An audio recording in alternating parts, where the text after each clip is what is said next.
Greetings, friends, and welcome to Oh, the Places You'll Go. It's been fun. Week by week, we're looking at places I've traveled, places some of you have traveled, and trying to reflect theologically over those places, what we learned there, what it means to be there. Sometimes the trip isn't theological in nature, but it surprises you, right? So when my son Noah was, 10 or 11, we did a father-son road trip. And our destination was Universal Studios and Busch Gardens in Florida, because they have great roller coasters. That's just like a thing that we did on the way. It's a James Howell trip. We had a couple of stops. We stopped in Montgomery, Alabama. I've shown you some of that. We also went to Plains, Georgia. I love to visit the homes of famous, great people and presidents. I've been to quite a number. I've been to Mount Vernon and Monticello, Andrew Jackson's house outside Nashville, Theodore Roosevelt's, the James K. Polk house right here outside Charlotte, right? So we went to Jimmy Carter's home in Plains, Georgia, which is a really fascinating place. You can walk there around the farm where he grew up and worked hard. You go inside the house, you can see his bedroom where he slept growing up. I always love that, by the way. Sometimes we get, out of sorts with politicians. We forget, he was a kid one time, he's got a mother. Jimmy Carter had a mother when people were unhappy with him. I remember George W. Bush. People were railing against him. I thought, Barbara's his mother. How does that make her feel? Grieves her. Anyway, super interesting. Lisa and I actually got to meet Jimmy and Rosalind Carter. And by the way, at the filming of this, Carter has gone under hospice care. By the time you watch it, he may have passed. Lisa and I got to meet the Carters. I was introducing him at an event, and they put me and Lisa in a room with Jimmy and Rosalind for 30 minutes before the event. Well, what do you talk about, right? That's always fascinating. I remember having lunch one time, and I got to sit next to Elie Wiesel. Right? That was amazing. But what do you talk about? How do you make small talk with Elie Wiesel? Do you say, hey, I enjoyed reading Night? It's not very good. So what do you talk to the Carters about? We talked about different things. One of the things I asked him, and by the way, this is part of why I have some very conservative political friends who get, if just at the name of Jimmy Carter, but I'll fight you on that. No other politician will I fight you on, but on that one I'll fight you because of the integrity of Carter's character. Just impeccable. His depth as a Christian. We've had a lot of presidents, like you got to kind of show your religious card. Oh yeah, I'm a Christian. Yeah, I'm a church guy. But most of them is very thin. Obama, there was a thin Christianity. Ronald Reagan, it was a thin Christianity. With Carter, that was the real thing. Anyway, so we're together with the Carters. I said, President Carter, what are you most proud of? He said, we never lied to the American people.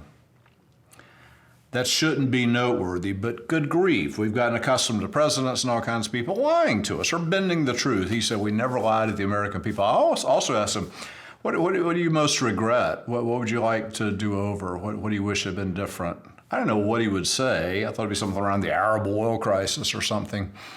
He said, I regret that because of other things I've had to do, I have only led 137 people to Christ in my lifetime. That was pretty good. So the Carters. I'd actually met Jimmy Carter in Charlotte before that. We had a habitat building project over in Optimus Park. Hey friends, I'm out on my bike today. Go Duke. I'm in a neighborhood called Optimus Park. It's near what today is Optimus Hall, which is really a cool place. This neighborhood's interesting. In 1983, 7 Charlotte churches, including Myers Park United Methodist Church, my father-in-law, Tom Stockton, was the senior pastor at the time. They came together and they worked out a plan to bring Habitat for Humanity, which was still pretty young back in those days, to Charlotte. In 1987, they had a massive work day right here in this neighborhood, created these homes, 14 houses in 5 days. I came and worked on this project, and the coolest thing about it, I think, is that President Jimmy Carter came here and worked. I got to meet him, work next to him. Millard Fuller, founder of Habitat, was here. It was a heady time. Maybe some of you were around back then. They started then to have an annual Jimmy Carter work project somewhere in the world each year. This year, it comes back to Charlotte. The Meadows at Plato Price. This is where we, Americus Park, are one of the 4 cornerstone partners to build 39 homes, a whole neighborhood out near the airport. It's going to be absolutely fabulous. It's going to be the Jimmy Carter Work Project. I hope you'll be part of that and be proud that your dollars that are contributed to our Hope is Here campaign, it's not just building a new home for us on our campus, our new building, but also homes for 39 families and some other projects around the city. Way cool. It was amazing working next to President Carter. I thought he'd shown up like for a photo op, but man, he stayed, he worked on the house of somebody named Willie Solomon who moved in. It was great. Carter's written a lot of books about such service. I mean, that's what he's done with his retirement. You know, a lot of people retire and it's, pleasure and fun, and it's all about me now. But Carter, he's always working on a house, traveling, trying to make peace in the world. He wrote about doing service acts like this, and he said, I love this quote. He said, "It's like eating peanuts." He'd grown up on a peanut farm. "It's like eating peanuts. If we can decide to be adventurous and generous just once, it might be hard to stop." I gotta love that. You know, Carter, during his presidency, he would teach Sunday school sometimes. And in his retirement, week after week, he taught Sunday school at the Maranatha Baptist Church, Plains, Georgia. I wish I could have gone to that sometime. That would have been absolutely amazing. Now, so Noah and I visited Plains, and that was great. Just 10 miles east of there is another very remarkable place, this little town called Americus, Georgia. So one of my heroes of the last century, one of the most fascinating, spicy, intriguing people, was a guy named Clarence Jordan. Clarence Jordan was born in 1912. He grew up in a Baptist family, and he had a sensitive soul. He noticed a lot of things that other people weren't paying close attention to. He said he tells the story. He was in church one day as a kid, and they were singing together, "Red and yellow, black and white, they are precious in his sight." And he loved this. He thought, oh yeah, red, yellow, black and white, they're precious in his sight. The guy that was the song leader, turned out, Clarence saw him later that day. It had gotten dark, and Clarence sneaked out of his house like he wasn't supposed to, and he wound around to somebody's house in his barn. He heard some yelling, so he went to the barn and he peeked in the door, and that song leader and a couple other guys had a black man on a rack torturing him. Jordan thought something's just really wrong here. He studied agriculture. He was on the ROTC, but he began to ask questions about, I'm in the military, but Jesus is a man of peace. What do I do with this? He went to Southern Baptist Theological Seminary. He's famous for a lot of things, but one is his cotton patch versions of the gospel. So he took the gospels and he translated it into kind of modern Southern Georgia talk. So instead of the guy went from Jericho to Jerusalem, he says he went from Atlanta to Albany. The Pharisees are always Baptist Sunday school teachers, which is funny. He did this kind of thing. So Jordan's most remarkable act, I think, was that in 1942, outside Americus, Georgia, he started a farm. That's not remarkable in and of itself, except Clarence Jordan had read Acts chapter 2.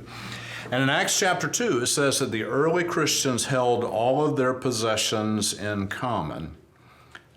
We might call that communist, right? It's a commune, all things in common. So Clarence thought, well, it's in the Bible, we should do this. So he started a community there, and they pooled all of their possessions. And what he did that was really radical for southern Georgia in the 40s and in the 50s was that he wasn't just white Georgians. He invited black people to come. They lived together. Shocking. This is before Rosa Parks sat on a bus or any of that. Well, you can imagine, of course, they were harassed by the Ku Klux Klan. You can walk the fields there. I took my son, I've taken other people there. And you walk around the fields, they farmed. It's still an active commune. The people live there and they do some work there. They've got a cool gift shop. They got some barracks there where you can sleep. And it's really inexpensive. It's pretty rustic, as you might imagine. One of the things that you find on the grounds is called Clarence's Shack. It's just this little shack, and he would go in there and he would do his scholarly work. That's where he translated the cotton patch versions of the Gospels and the rest of the New Testament. He wrote letters, wrote sermons in there. It's a pretty cool place. A lot of funny events from Jordan's life. He went to the local church there near Koinonia Farms. Koinonia, that's that word in the New Testament that means fellowship, holding all things in common. Koinonia, good name for it. He went to the church near there, and he took a dark-skinned man. He wasn't actually an African-American, he was an Indian, but the white guys in that church didn't know. And so the deacons called him in about this. He brought this dark-skinned man to church. You can't do this. And so Clarence, in the meeting with the deacons, he opened his Bible and he said, show me in this Bible where it says you can't bring a dark-skinned man to church. And one of the deacons said, don't give me that Bible stuff. And Jordan responded by saying, that's what I want you to give me, is the Bible stuff. Another great story. Of course, Jordan had children, and sometimes somebody like Clarence Jordan, he's like, this amazing warrior, frontline guy for justice, has an impact on the family, right? So we had a daughter named Jan, and she was a young adolescent. And she came home from school one day sobbing. He said, honey, what's wrong? And she said, well, it's that boy named Bob Speck. He's always picking on me, spits at me, he knocks my books out of my arms.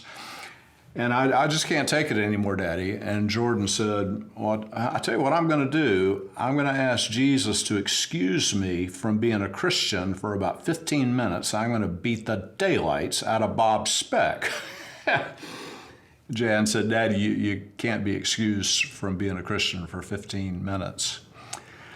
I love that. A lot of stories about Clarence Jordan. He died suddenly in 1969. He was only 57 years old, just evidently heart failure, just died. His wife, she's gone now, but back in the day, people would come to Koinonia and they would say, where is Jordan buried? We want to pay homage to him at his grave. And she would point out to those fields beyond the shack, and she'd say, I don't know, we buried him out there somewhere. The Jordan's whole existence it's not about living for us, but it's about living for God and living for others. It's great. One of the significant things that came out of Clarence Jordan's ministry at Koinonia is named Millard Fuller. There's a guy named Millard Fuller, 1965, lived in Alabama. He had really terrible tension. His wife said she's just done being married to him. He'd made a boatload of money, but they just had a lot of tension in their lives.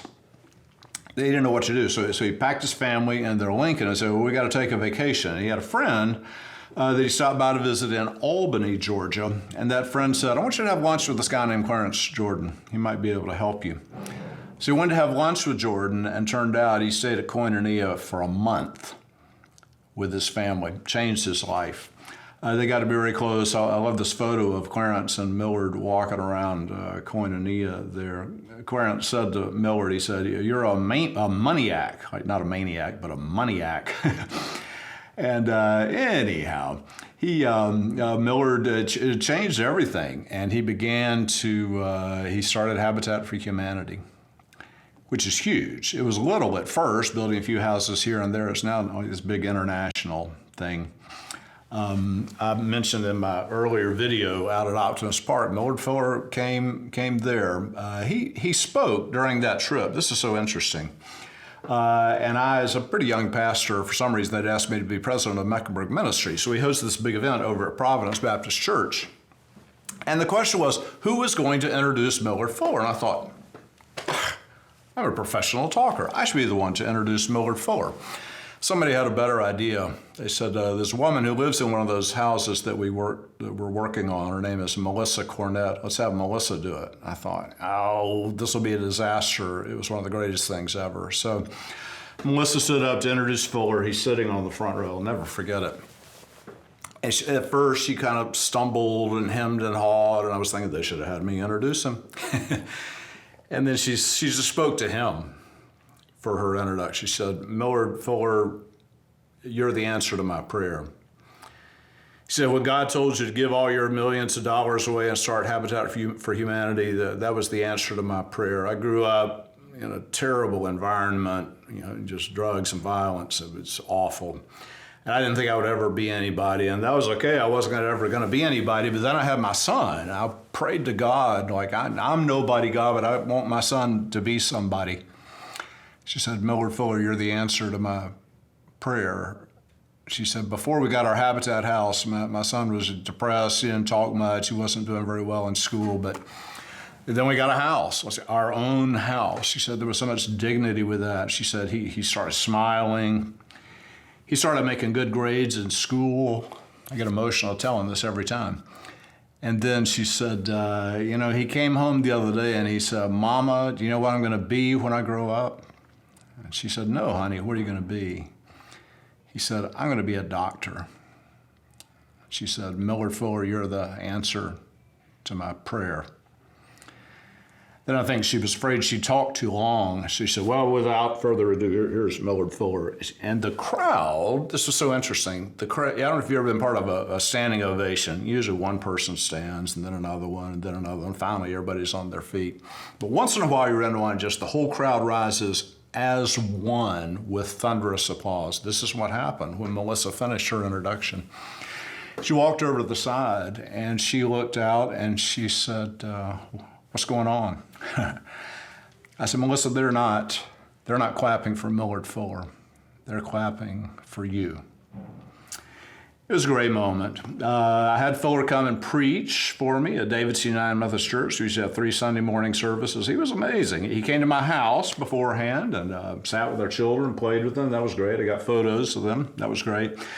And he came to Davidson to preach. We had 3 services, and he'd been traveling a lot and doing all this. So the first service, it's about time for him to preach. And he's sitting next to him, and I look at him. He's asleep.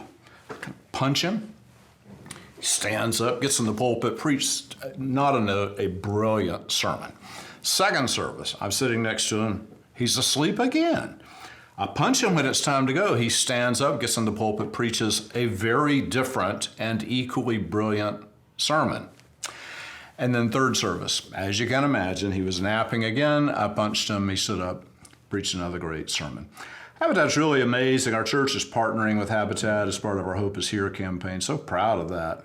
It's just an amazing project. We're building a whole neighborhood over near the airport, the Meadows at Plato Price. So proud of us. I know you're so proud of your investment in that. I'd mention in closing, Habitat's all over the world now. Somebody connected to that is somebody with Charlotte ties. I have a great friend up in Davidson named Paul Leonard, Paul and Judy. They were members of my Davidson church. I think Judy was a trustee at Queens. And Paul, he worked in the construction and development business here in Charlotte for Crosland and so on, but he got real involved with Habitat. He eventually became the president for Habitat of Humanity International. And he's traveled all over the world, Nicaragua and Georgia, all kinds of places to build houses. He's a great local hero. He's written a lot about it. He's got a couple of books. He loves the phrase of the music of 1,000 hammers. And when those hammers are on a Habitat house, it's like that's music to our ears. We're making homes for people. It absolutely changes everything. And the thing that I love that doesn't get talked about enough is anytime we build something, a home, anything like that, in the name of Jesus, we should remember that Jesus was, what did he do for a living? We think carpenter. His father Joseph was, the Greek word is teknon. It means builder, might mean stonemason, woodcrafter, probably all of the above. Back in those days, you didn't have specialists, just you had guys that were builders. That's what Jesus did for a living on into his adult life, working as an apprentice with his father. Absolutely beautiful thing. Friends, there are cool places to go very near here. Easy driving distance. Plains, Georgia, Americus, Georgia. Great stops on the way to the really fun places like Universal Studios. Thanks for joining us. We'll continue to visit amazing places.